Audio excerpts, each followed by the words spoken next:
இயேசு உங்களை நேசிக்கிறார். பிரியமானவர்களே, இந்த நாளில் ஆண்டவர் நம்மளோடு பேசும்படிய வேதத்திலிருந்து ஒரு 2 வசனங்களை கூட வாசித்து ஆண்டவர் நம்மளோடு இடைபடுகிற காரியத்தை பார்ப்போம். அது கலாத்தியர் புஸ்தகம் 3வது அதிகாரம் 1, 2, 3 வசனங்கள் இப்படியாக சொல்லுகிறது. புத்தி இல்லாத கலாத்தியரே, நீங்கள் சத்தியத்திற்கு கீழ்ப்படியாமல் போகத்தக்கதாக உங்களை மயக்கியவன் யார்? இயேசு கிறிஸ்து சிலுவையில் அறையப்பட்டவராக உங்கள் கண்களுக்கு முன் பிரத்யட்சமாய் உங்களுக்குள்ளே வெளிப்படுத்தப்பட்டாரே. ஒன்றை மாத்திரம் உங்களிடத்தில் அறிய விரும்புகிறேன். நியாய பிரமாணத்தின் கிரியினாலேயோ விசுவாச கேள்வினாலேயோ எதினாலே ஆவியை பெற்றீர்கள்? ஆவியினாலே ஆரம்பம் பண்ணின நீங்கள் இப்பொழுது மாம்சத்தினாலே முடிவு பெறப் போகிறீர்களோ? அல்லேலூயா.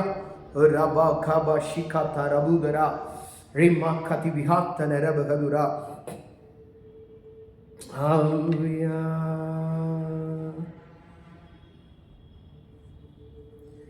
இயேசு உங்களை நேசிக்கிறார். பிரியமானவர்களே, இந்த நாளில் ஆண்டவர் நம்மளோடு பேசும்படியாய் வேதத்திலிருந்து ஒரு 3 வசனங்களை கூட வாசித்து ஆண்டவர் நம்மளோடு இடைபடக்கூடிய காரியங்களை நாம் கற்றுக்கொள்ளக்கூடிய, புரிந்து கொள்ளக்கூடிய காரியத்தை இடைபடுவராக.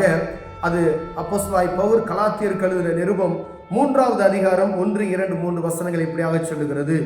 புத்தி இல்லாத கலாத்தியரே, நீங்கள் சத்தியத்துக்கு கீழ்ப்படியாமல் போகத்தக்கதாக உங்களை மயக்கியவன் யார்?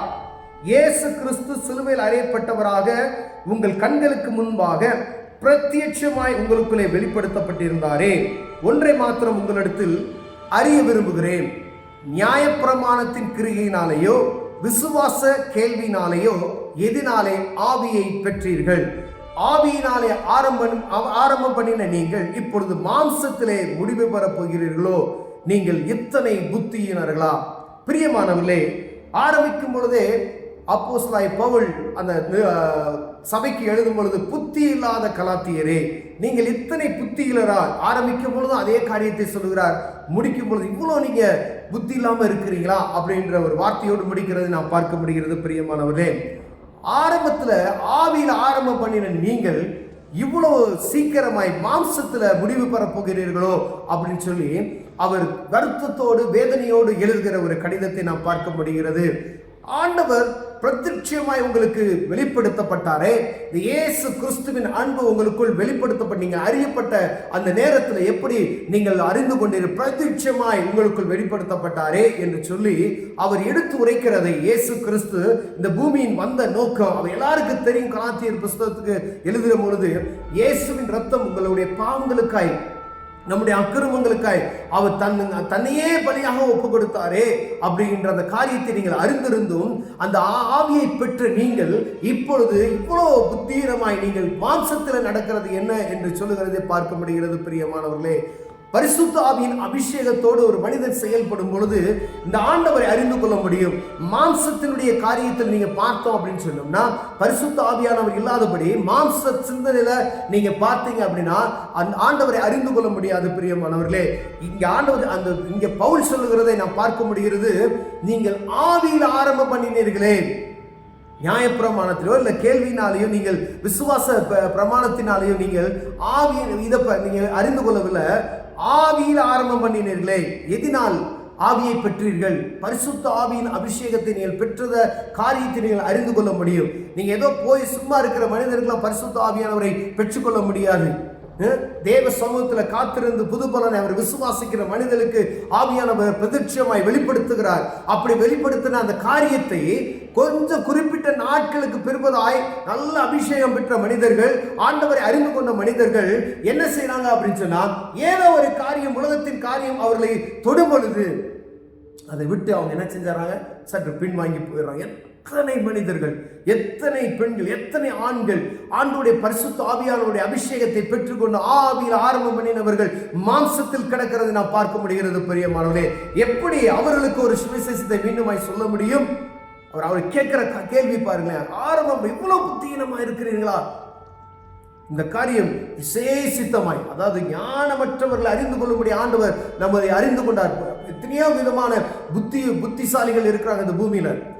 பயங்கரமான அறிவாளிகள் இருக்கும் பொழுது அறிவில் மிகவும் கம்மியான மனிதர்களை தெரிந்து கொண்டது ஆண்டவரை அறியக்கூடிய ஒரு விசேஷித்த கிருபை நமக்கு கொடுத்திருக்கிறார் பிரியம். ஆனா ஆண்டவர் சொல்கிறார், நீ பரிசுத்த ஆவியின் அபிஷேகத்தில் ஆரம்பிக்கப்பட்ட நீ உன் மாம்சத்துல முடிக்க போறியோ அப்படின்னு சொல்லி வேதனைப்படுகிறேன் என்று சொல்லும் பொழுது அவ்வளவு புத்தீனமா போயிட்டீங்களா? பரிசுத்த ஆவியானவர் உங்களுக்குள் வரும் பொழுது நீங்கள் பலன் அடைந்து கழுகு போல சட்டைகளை அடித்து உயர பரப்பீர்கள் என்று சொல்லப்படுகிறது. ஆனா நம்ம புத்தி இல்லாதவர்கள் செய்கிறது போல ஏதோ ஒரு உலகத்தினுடைய இச்சைகளுக்கோ உலகத்தினுடைய காரியங்களுக்கோ நம்முடைய ஆவிக்குரிய வாழ்க்கையை இழந்து மாம்சத்தின் கிரியையில் நடந்து கொண்டு இருக்கிறோமே என்பதை உணர்த்தும்படியாகவே இந்த இடத்துல அவர் வேதனையோடு, புத்தி இல்லாம போயிட்டீங்களே, புத்தி இல்லாம இப்படியே செய்றீங்க அப்படின்னு சொல்லி வருத்தத்தோடு அவர் எழுதுகிற ஒரு கடிதத்தை நாம் பார்க்க முடிகிறது பிரியமானவரே. அநேக ஆரம்பத்தில் விசுவாசத்தில் நல்ல உறுதியாய் இருந்த அநேக ஜனங்கள், அநேக குடும்பங்கள் இந்த ஆவிக்குரிய வாழ்க்கையை விட்டு பின்மாறி ஏதோ ஒரு இடத்துல நான் விழுந்து போயிட்டேன். எப்படி விழுந்தேன்?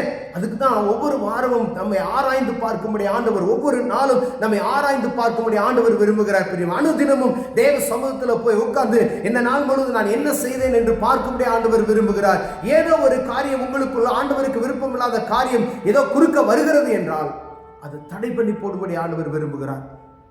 மாம்சத்துல முடிந்து விடாதீர்கள், அழிவுக்கு நேராய் அழைத்து சென்று விடும் என்ற வருத்தத்தோடு இவ்வளவு புத்தியினரா அந்த வானத்தையும் பூமியும் படுத்த சர்வ வல்லமையுள்ள தேவனை நீங்கள் அறிந்து கொண்டு நீங்கள் ஏதோ ஒரு உலகத்தினுடைய இச்சைக்காக அவரை விட்டு பிரிந்து உங்க மாம்ச இச்சையின் பிரகாரம் இழுத்து கொண்டு போகிறதை நீங்கள் எப்படி அனுமதிக்கிறீர்கள் என்று இவ்வளவு புத்தீனமாய் நீங்கள் நடக்கிறீர்களா என்று பேசுகிறதை பார்க்க முடிகிறது பிரியமானவர்களே. ஆவியில ஆரம்பம் ஆவிலேயே கடந்து செல்வதற்கு ஆண்டவர் விரும்புகிறார். பரிசுத்த ஆவியானவர் இல்லாதபடி நீங்கள் ஒன்றும் செய்யக்கூடாது பிரியமானவரே. எங்கும் அவர் ஒரு ஆள் தத்துவமானவர். பரிசுத்த ஆவியின் அபிஷேகத்தோடு நாம் செயல்படும் பொழுது எல்லா காரியங்களும் நமக்கு கற்றுக் கொடுக்க அவர் வல்லமையுள்ளவராக இருக்கிறார். ஒருவேளை ஆவியானவரை துக்கப்படுத்துகிற காரியம் நமக்குள் வரும் பொழுது ஆவியானவரை துக்கப்படுத்திக் கொண்டே இருந்தால் நம்ம விட்டு வெளியே மாம்சம் தலை தூக்க ஆரம்பித்து விடும். உங்க மாம்சத்தின் கிரியைகளை நீங்கள் வெளிப்படுத்தி விடுவீர்கள். மாம்சத்தில் ஒரு நாள் முடித்து விடாதபடி எச்சரிக்கையாய் இருக்கும்படியாய் அவர்களுக்கு ஒரு எச்சரிப்பின் கடிதத்தை எழுதுகிறதை நான் பார்க்க முடியுது. பார்த்து கொண்டிருக்கிற என் அன்பு சகோதரனை சகோதரே, ஆவியில் ஆரம்பம் பண்ணின நீங்கள், பரிசுத்த ஆவியின் அபிஷேகத்தை பெற்ற நீங்கள் இப்பொழுது மாம்சத்தோடு வாழுகிறது என்ன, மாம்ச சிந்தையோடு செயல்படுகிறது என்ன, பரிசுத்த ஆவியின் அபிஷேகத்தை துக்கப்படுத்துகிறது என்ன? ஆவியானவர்களோடு பேசுகிறார்.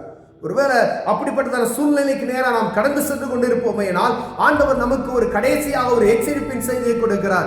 ஆவியில் ஆரம்பமானப்பட்ட நீ மாம்ச சிந்தையில் நடக்காதபடிக்கு எச்சரிக்கை, மீண்டுமாய் எழுந்து தேவனுடைய பிரசன்னத்தை புதுமையை மீண்டுமாய் பெற்றுக்கொள்ளும்படி ஆண்டவர் விரும்புகிறார் பிரியமானவர். ஏன்னா கடைசி காலமாய் இருக்கிறது.